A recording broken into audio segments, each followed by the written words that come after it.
Welcome to Ninethie Gaming.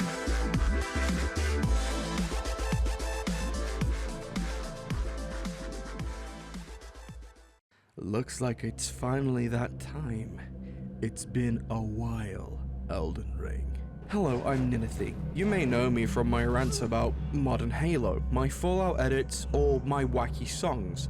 And today, I want to angle my eye to something fresh. I know it's not Fallout content, but bear with me. As we take a look at Elden Ring's latest expansion, Shadow of the Erdtree.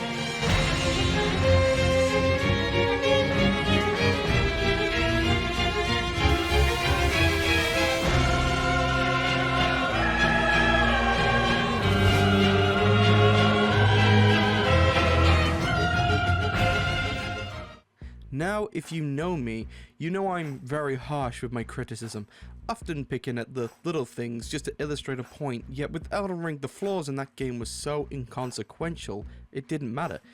I've only ever given a handful of games the big 10 out of 10, Elden Ring being one of them. It's a masterpiece, so will the DLC live up to this? First things first, this really isn't a DLC or just an expansion. By most accounts, I would consider this a full-blown game, it really is. And for such a low price as well, I'm kind of blown away how From Software continues to do these things. They really could have shipped this as its own game, and no one would complain, I'm not joking. As usual, the in-game entry point is the From Software standard. Go here, touch that, teleported, and that's really it. Now, like I said, From does this all the time with their DLCs, but I would have thought given how much Elden Ring is narratively a step up from the previous entries, I'd have figured we'd get something more here. That's just not the case, which is a shame. That aside, you're greeted to a wonderful sight immediately, and I am once again blown away. The areas in this expansion are outright some of the best, and I mean the best, we've ever seen, not just in From Software games, but potentially all of gaming.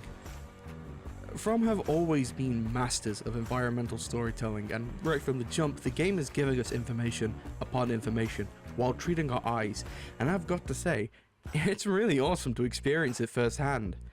Traveling this world space, you really get a feel for the fact that this place was handcrafted with love and care, but also with absolute purpose for a majority of the zones.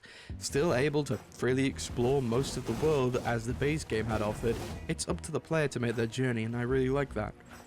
Now I want to say here that I went in on New Game Plus 4, so my difficulty is a little higher than some others, and I'm in the process of taking my new game character through the DLC, but I wanted to say from the jump that the damage in this DLC is wild. Elden Ring's late game area had this weird and sharp difficulty spike, primarily because enemies just chunked health, and hey, it happened here again, which for the most part is fine. Elden Ring offers various different ways for you to get stronger, so it's part and parcel of the experience. I'd done the whole DLC by the final boss before they readjusted the values of the Erdtree fragments, and I'd heard it really hadn't done much all that way anyway, so who knows. However, I can say with confidence that I am a little shocked that this is how From wanted to play it here. Their DLCs are notoriously always more difficult than the base game, that's just how it's always been, but it felt different this time round. Even with all the Erdtree fragments, it felt like I was being punished hard by common enemies, and that really only made my expectations drop a little.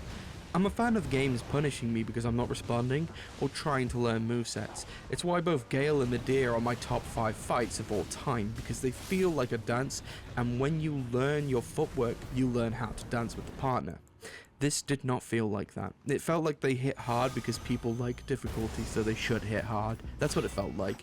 When enemies combo these long strings and then a dog comes in out of nowhere to constantly interrupt you, it makes it somewhat feel like less of a difficulty spike and more of a cheese spike. Unless you spam certain Ashes of War, incantations and sorceries, then everyone just gets nuked. While I felt like a majority of the game, enemy placements were fine, there were definitely an abundance, I'd say an over-reliance on cheesy enemy placements to catch you off guard. A guy behind the wall here, a dog that you can't lock onto there, really playing into this From Software standard that they're gonna try and jump you. I can only appreciate a random man coming from behind the wall to push me off the edge so many times. What I'm trying to say is it's like a funny joke told one too many times. Or in this case, 200 too many.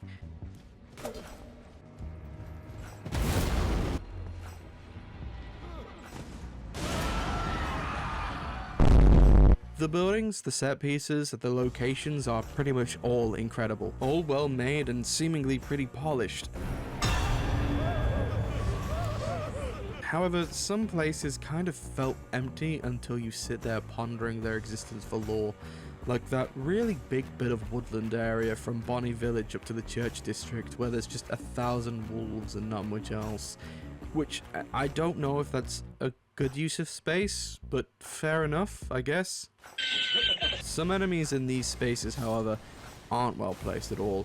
Once again, an over-reliance on cheesing the player strikes with the amount of CCC, stun lock, and grab attacks very common foes have.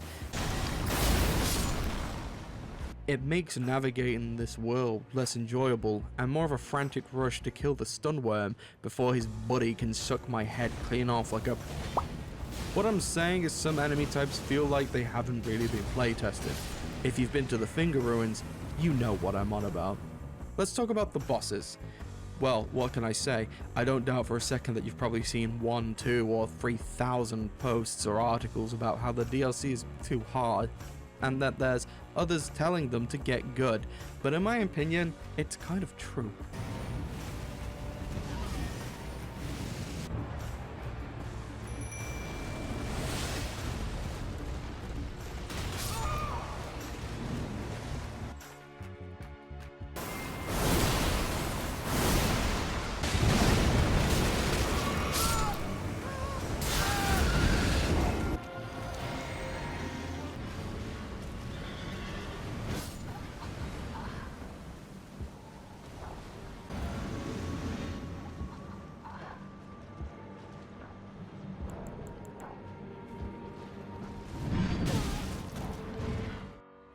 The DLC is insanely difficult, and I don't think personally correctly balanced for New Game Plus characters. Now, it's still hard for New Game players, but on New Game Plus, with damage scales ever higher, as does the health bar, you can really feel it. And in my opinion, this actually helps to highlight a few fatal flaws in certain boss designs. Remember when I mentioned Gale and Medea earlier? Let's talk about them again. And let's grab some other bosses from Dark Souls real quick. Gundyr, Pontiff, the Lothric Princess, and Gale, all humanoid. To a degree. They all fight exceedingly different, forcing the player to adapt to the new mechanics and develop new skills and combat awareness and think up new tactics and strategies to bring them down. They're all pretty unique, while some of them sure sharing some similar design choices. What I'm saying is you can tell who you're fighting just by listing the movesets. Now let's look at the DLC bosses. Can you tell me who this is?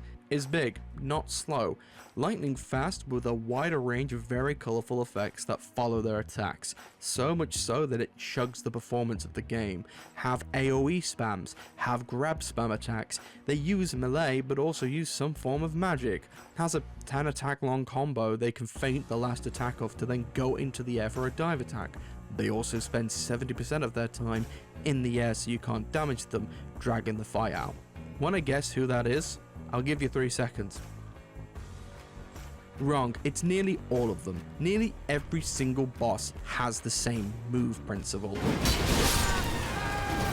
With the exception of things like the hippo. Now, some characters can and should get away with this, but when it's almost every single boss, at least mainline, it feels like they lose their identity outside of what color clothes they're wearing. The bosses I think should play like this are Mesmer, Bale, and the endgame boss, but Relena being an absolute monster right out the gate is wild to me, although she does set the tone for the DLC like Gundyr does set the tone for Dark Souls 3, but even the Divine Beast has this issue, and I do think it's an issue for a multitude of reasons, one of them being I can't tell what attack's happening because my frame rates have dropped. Now, I should make it clear, the bosses are very obviously designed with the idea of juggling them between you and a player or you and a mimic. You can fight them on your own, but it's clear cut to me summons or spirits were meant to be used here, and that's totally fine. The fights I really liked were Patricia Knight, Mesmer, Bale, Curse you, Bale! The Sunflower, Midra. Also, honorable mention to the Lamenter. Bro is goofy. And most of the optional bosses, like those in the mausoleums, took me either 1 to 4 attempts to. I really didn't struggle too much with the majority of this boss roster, but the ones I did struggle with, I struggled with for interesting reasons. So with all that said, there are a few bosses, while still having the issue of everything, that stood out to me. The Sunflower was genuinely a great experience, and felt like one of the most unique enemies I've encountered. Its music, its gimmick, its desperation, portrayed by how it moves in the third phase, as well as its design, are all indicators of a great boss. They really thought hard about this guy. I love this boss. Bale is Medea cranked up to 11, and I love every part of it. And also, if you don't summon Igon for this, then you didn't complete the fight. I hereby vow you will rue this day. Behold, a true great warrior, and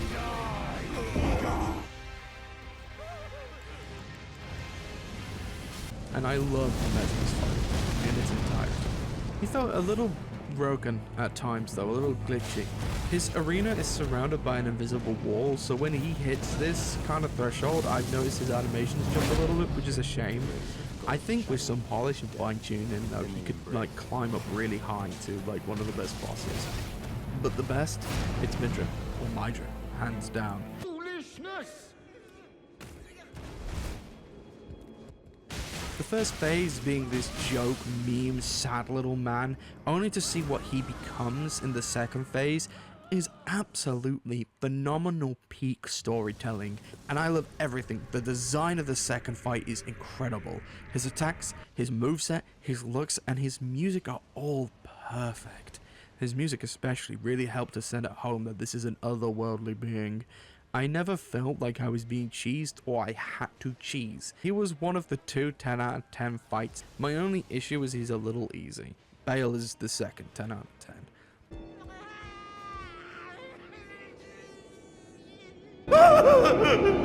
But let's talk about the last boss, shall we? A boss that, in my opinion, highlights a massive concern I have of FromSoft going forward. I genuinely think that if they continue with this design philosophy, we may have witnessed FromSoft's peak, finally, and they'll never be able to reach the height of Elden Ring again. A bit dramatic, but hear me out. The best bosses in FromSoft's history are ones that follow the great rule of 3. Speed, strength, agility, health. Are they a big character? Yes, well then they should have a lot of health. If they have a lot of health, are they faster or are they slow? They're slow, but their attacks land hard, meaning the best way to tackle this foe is to play to their sluggish weakness. The best of these bosses will occasionally break this rule with a move, and that's the move you've got to watch out for. Gale is a terrific example of this, as is Medea, and I would say Yhorm too, despite being a gimmick fight. He represents this great. The Iron Golem from Dark Souls 1 is another great representation of this. But in Elden Ring, especially in the DLC, and even more so with this boss, they just ignore that rule completely. And don't get me wrong, aside from a few cheesy moves that could do with a little tightening up, I don't think the first phase is all that bad. But the second phase, a friend of mine said it feels like a raid boss, and I'm totally inclined to agree. It feels like a Dragon Ball moment where Frieza powers up, he's like, yeah, and then Goku doesn't. Narratively and gameplay mechanically wise, this is such a missed opportunity, and would have been an insane moment I think could have broken the internet. Imagine it for a moment, if you will, that Miquella comes down and assists Radahn and powers him up, and they ascend to consort and god, but then our chosen consort comes up to do the same for us. If it's Marika, she puts down the Erdtree, the little Erdtree to heal us, reminiscent of the one she put in her village after the shamans were slaughtered, adding to her sad narrative. If it's Ranni, the moon comes out, the room and the sky turn dark, and every now and then stars come down and hit Radahn, making it ironic that he can't hold these back. And if it's the frenzied flame, the madness, the depravity, the insanity coming out to try and squash what Miquella has become is also very ironic. Such potential wasted here, just to make him the hardest fight in FromSoft history. And don't get it twisted, he is. He probably is. No, he absolutely is the hardest fight they've ever put out. And in my opinion, for all the wrong reasons. It's like they abandoned the thematic side of the narrative just to push difficulty for difficulty's sake here. I've said it multiple times while playing this, it feels like there's so many ideas clashing here that the end result is arguing with itself. It stated that this was initially 2 DLCs that have now been merged into one, and yeah, I can tell. Maybe next time don't do that. Too much potential was sacrificed here, and it feels like a lot of compromises were made, which has definitely hindered the final product. People say that there's been no hit runs and people have been dodging every single one of Radahn's attacks, so everybody else should be able to do that. And these people doing this are the most skilled, the best of the best. But if you want to take them as a concept and you say, well, if they can do it, you can do it, my answer is there are people that can run 4-hour-long marathons. Why don't you go and do it? Radahn's second phase physically lags out the game. If you can even see what's happening between all the light shows and the fact that he almost never stops attacking anyway. One hit from him put me on the back burner until he did one of 3 moves that has a 3-second window to heal. Kaisenat, who was only on New Game, died to him well over 600 times. I'm not taking it away from him. It's a great feat, especially for someone new to the game.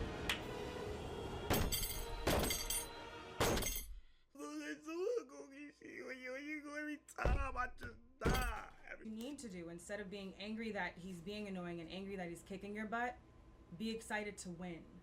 Be excited that you're going to beat this game, and this is going to be another game on this list of games that you beat.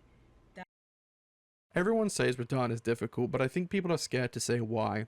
People recently think that From Software is infallible and immune to criticism, that they never get things wrong.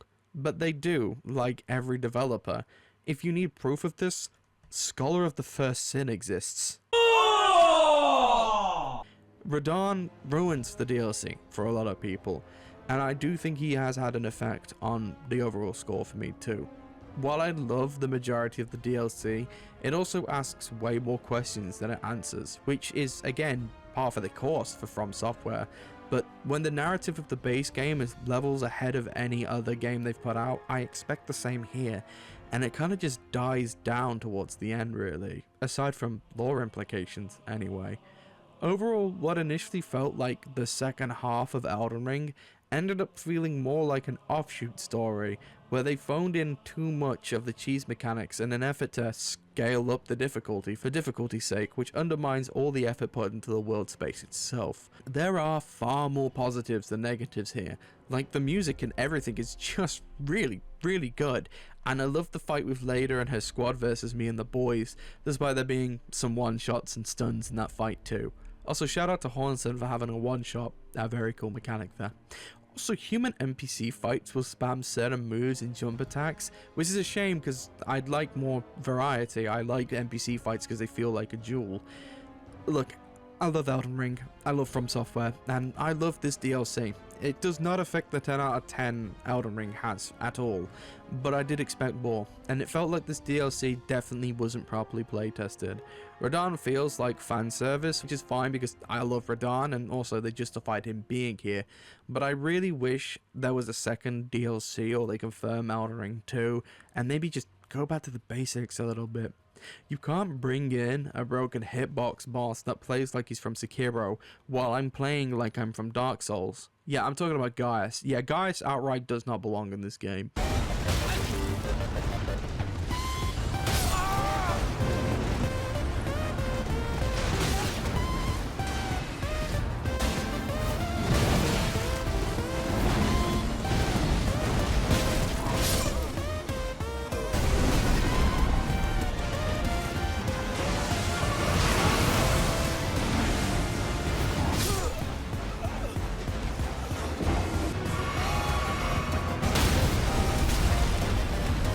He's the worst boss they've ever designed. His hitbox is physically broken.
Radahn definitely wasn't playtested either, because his light effects break my game.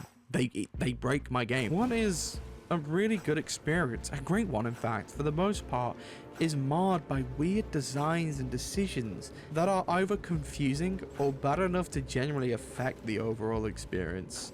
Side note, they really toned down the grace placements a lot in this DLC, which is funny because I've seen so many memes about where the grace sites are, and I still don't think it's as bad as previous entries. My partner said the same. Mydra was great, one of my favorite bosses of all time, and then they took one of my favorite characters, Radahn, and overtuned him, because if everyone is special, then no one is.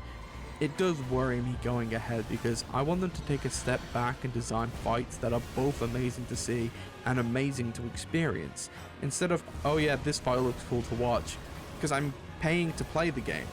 Go back to what works. There was a line that was crossed here, and I don't think people want to admit that.